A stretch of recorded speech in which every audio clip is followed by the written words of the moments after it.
Ahmed Salah from Egypt. It's, of course, a great honor to be here in the presence of Mr. President and Madam Secretary.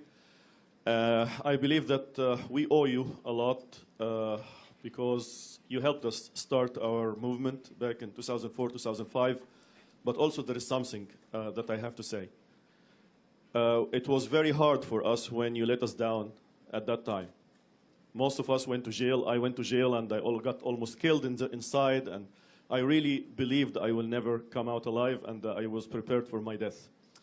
And we were hoping that there would be some change, that things would improve, and we've been waiting for this. And this didn't happen until the end of the term of President Bush. And I really, all this time, had this question, why? And I really want just to hear an answer now.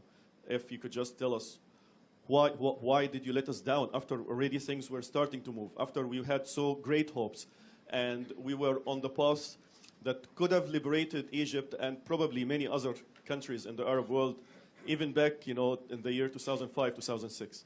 Thank you very much. Thank you. Well, let me say that if we let you down, it was not for a lack of trying to hold you up. The United States is not able always immediately to push events in the direction that we would want them to go.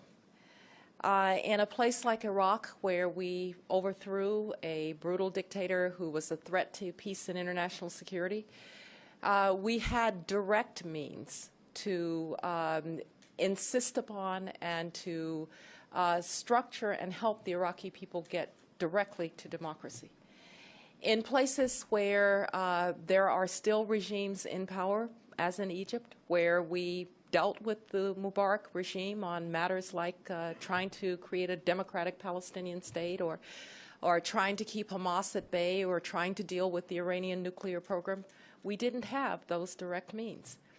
And so we tried, first and foremost, to speak for our values and continue to speak for our values throughout that entire period. We tried to give the Egyptian people the tools that they needed to speak for their own freedom. I was talking earlier to my good friend Lauren Craner, who's a warrior in this area, and one of the things that we did, for instance, was to give 50% of all American assistance for democracy promotion to groups that were not registered by the Egyptian government. That was right in the face, frankly, of the Egyptian government. And I don't want to embarrass my former boss, President Bush, but there's a reason that Hosni Mubarak never came back to the United States after 2004.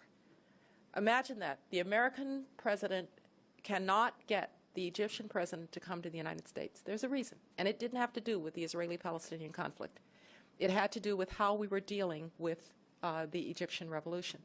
It had to do with how we were dealing with the Egyptian revolution.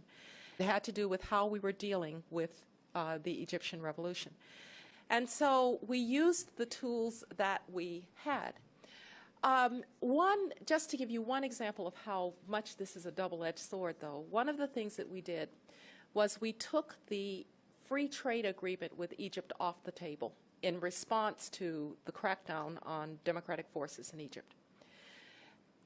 It was one of the few tools we had. And